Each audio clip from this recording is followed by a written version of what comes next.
Challenge me! If you smell what the rock is cooking. Iconic! The champ is here! Oh yeah! Salut à tous et bienvenue sur Manège Show Prono. Et oui, prono pour aujourd'hui, donc de Crown Jewel 2023 qui va se dérouler du coup le 4 novembre prochain. Alors, on a une petite carte bien sympa. Bon, elle est pas ouf. C'est vrai que les années d'avant, on a eu quand même du Star Power avec du Brock Lesnar, du Goldberg, du Undertaker. Et c'est vrai que cette année, il n'y a pas de part-timer, de Hall of Famer. Bon, il y a John Cena sur la carte. Je ne sais pas si on peut encore le considérer. Après, il reste quand même part-timer, hein, mais bon, c'est autre chose. Donc, il a quand même eu un programme sur plusieurs semaines qui a conduit à ce match. Mais sinon, un Goldberg ou un Taker, c'est vraiment éphémère et même Brock Lesnar, et en fait, on les voit pas sur la carte. Donc, c'est vrai que ça change d'habitude. Et c'est peut-être ça qui manque, je trouve, pour rendre ça vraiment plus grandiose. Enfin, bref. On va passer au kick-off. Alors, premier match, on a Sami Zayn contre JD McDonagh.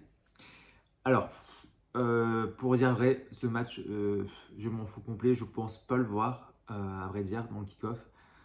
Mais pour moi, c'est une victoire de Sami Zayn. Je vois vraiment pas du tout JD l'emporter face à un Sami Zayn qui, je rappelle, est un ex-champion par équipe avec Kevin Owens. Donc pour moi, ce serait vraiment très bizarre de voir Sami Zayn perdre face à JD, qui est encore, voilà, il est considéré comme un peu le larbin du Jumandé, qui n'a pas prouvé, voilà, qui n'a rien prouvé pour l'instant. Donc c'est vrai que affronter Sami Zayn et l'emporter, c'est vraiment un choc pour moi. Donc pour moi, non, Sami Zayn va l'emporter, il n'y a pas de souci là-dessus. On va passer du coup au match sur la carte principale. Alors, avec le premier match, donc, pour le titre Women's Championship, avec Bianca Belair contre la championne Io Sky. Alors, c'est vrai que ce pronostic-là, il est assez tendu, car les deux, vraiment, c'est deux grosses stars de la division féminine de SmackDown. Et c'est vrai que Bianca Belair en revient de plusieurs semaines, pardon, d'absence.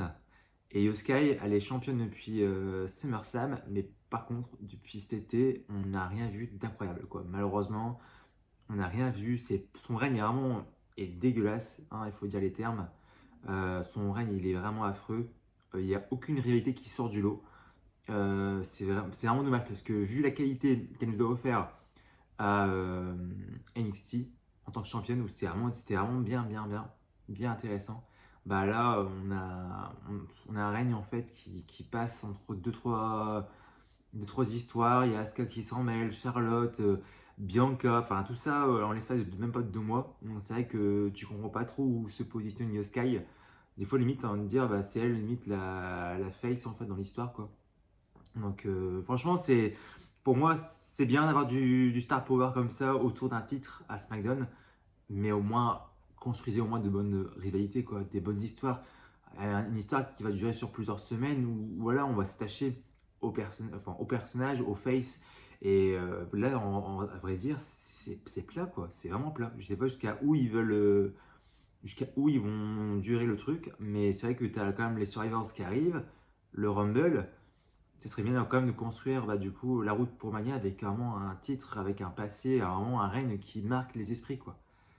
Enfin, donc voilà. Donc pour moi, je pense que Yosuke doit gagner parce que je pense que ce serait vraiment dommage de s'arrêter là pour quand même son premier titre important, de la voir du coup échouer. Et pour moi, j'espère qu'en tout cas qu'elle va garder le titre et au moins partir sur une très bonne rivalité.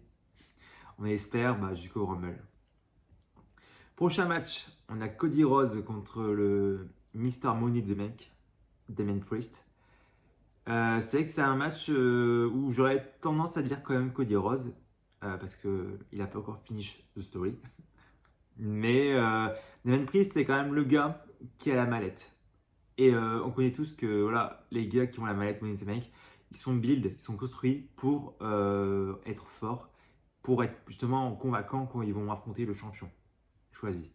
Et c'est vrai que Damien Priest, depuis qu'il a la manette, on voit quand même qu'il a pris une part un peu plus importante. Il est plus crédible en tant que gagnant. Voilà, dans ses matchs, on sent qu'il peut voilà, gagner plus facilement. Et cette crédibilité-là, ce serait bien de la garder jusqu'au moment du cash-in. Et c'est vrai que là, il affronte quand même un pilier de la fédération, donc Cody Rhodes. Donc je pense quand même que c'est compliqué, hein. Franchement, là, je réfléchis en temps réel. Et c'est vrai que les deux, ils ont besoin de la victoire. Oui et non. Mais bon, allez, je vais dire victoire de Cody Rhodes. Je vais dire victoire de Cody Rhodes parce que du coup 2-1. Il est toujours, pour moi, futur challenger de Roman Reigns. Donc du coup, de 1, il faut garder du coup son momentum, sa puissance. Et de 2, souvent, les Mr. Money in the Bank perdent le soir sur un match lambda pour peut-être cash-in en fin de soirée. Et je pense que Damien Priest, il peut le faire. Il peut cash-in justement sur Rollins à la fin du show. Donc voilà pour moi mon prono. Ensuite, on a un 5-way match entre Rhea Ripley, Nia Jax, Raquel Rodriguez, Shayna Baszler et Zoey Stark. En vrai, elle a du beau monde, hein. Rhea Ripley, elle a quand même du beau monde à affronter. C'est vrai que Shayna Baszler, elle a été mise bien avant grâce à Ronda Rousey à SummerSlam. Donc c'est vrai que cette rivalité-là l'a bien aidé. Ensuite, on a Raquel qui est quand même bien mis en avance aussi. Qui est, voilà, c'est un peu l'équivalent physique d'une Rhea. On a Nia Jax qui est revenue et qui fait très très mal à la division, dans tous les sens du terme.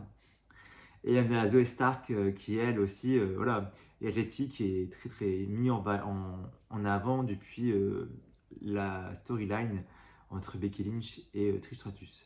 Donc c'est vrai que là, Rhea a quand même 4 challenges qui voilà, peuvent devenir à tout moment championnes, ça il n'y a pas de doute. Elles ont le potentiel, la crédibilité aussi. Donc c'est vrai que c'était un très bon match, je pense, entre les 5. C'est vrai que quand tu as des matchs à 5, c'est rare. Et au moins, tu as toujours de l'action, tu as moins de temps de mort, donc ça c'est cool. Mais pour moi, Rhea Ripley va garder le titre. Je pense que pour les autres, c'est un peu tôt. Et Rhea Ripley, elle a vraiment effleuré à peine le potentiel en fait qu'elle peut faire en tant que championne. Je pense, j'espère en tout cas avoir une Rhea Becky par la suite. Donc j'espère que Rhea va garder la ceinture jusqu'à Mania.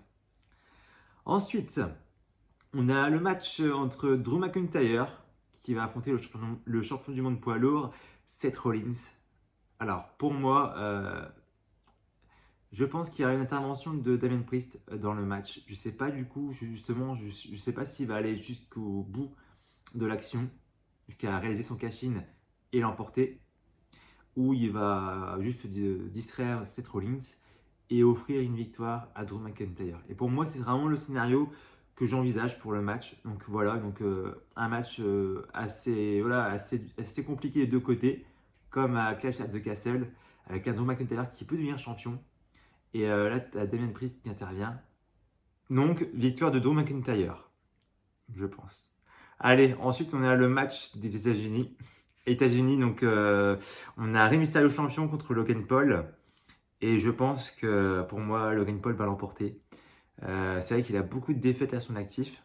Et c'est vrai que si jamais tu veux remettre Logan Paul sur un ring par l'avenir, il faut qu'il soit crédible. Certes, il a battu Ricochet à SummerSlam, mais je pense que Logan Paul a signé pour aussi avoir un titre à un moment donné. Et c'est vrai que Logan Paul, si jamais il est là chaque semaine, en tout cas, en tant que champion, ça ne me dérange pas. Mais s'il récupère le titre et qu'on ne le voit jamais, donc là, ça posera problème. Pour moi, ça me dérangerait. Donc Logan Paul, pour moi, il peut devenir champion. Il est de bon micro. Sur le ring, il est vraiment bon. Pour un mec qui n'est pas catcheur de base, il se débrouille très très bien.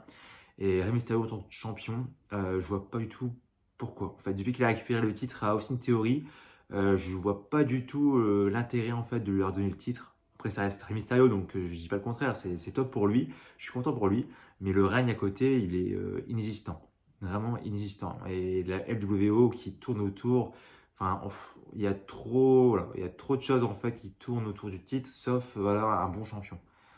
Et un bon champion, il faut pour avoir un bon champion, il faut de bonnes histoires. Et en ce moment, il n'y a rien autour du titre. Donc j'espère que Logan Paul va l'arracher et va nous faire vraiment un très bon règne de champion avec des belles promos et puis des très bons matchs. Ensuite, on a le match John Cena contre Solo Sikoa. C'était un très bon match, je pense.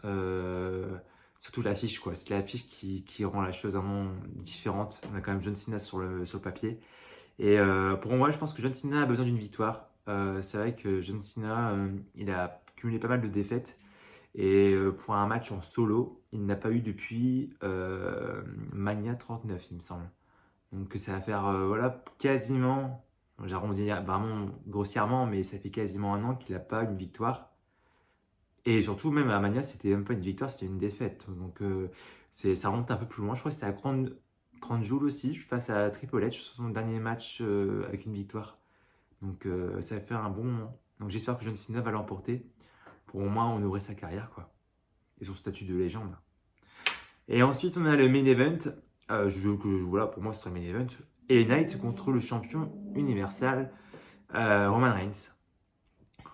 Bon, en vrai, Knight, je trouve que c'est quand même... ça hype, voilà, je comprends, mais je comprends pas trop à la fois parce que sur le ring, pour moi, il ne m'intéresse pas du tout, les Knights.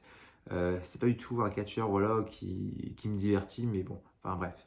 Donc pour moi, Roman Reigns va continuer et va l'emporter son titre jusqu'à Mania face à Cody Rhodes. C'est ça l'histoire, c'est ça la story. Donc je vois mal les Knights l'emporter. Franchement, s'il l'emporte et puis ça à Crown Jewel, je pense que j'arrête le catch. Hein. Je vais pas trop m'avancer parce que j'ai dit un truc comme ça sur Twitter et c'est parti sur un rasage des cheveux. Donc voilà, donc bon, pour moi du coup victoire de Roman Reigns pour clôturer le show. Et on n'aura pas du coup pas de pay-per-view depuis. Aussi il y a les Survivor Series, mais après on a une longue pause jusqu'au Rumble. Voilà, donc c'était les pronos. Donc dites-moi vos pronostics en commentaire. Je regarderai tout ça. Et puis n'hésitez pas à vous abonner. Et puis je sortirai d'autres vidéos qui vont arriver très prochainement.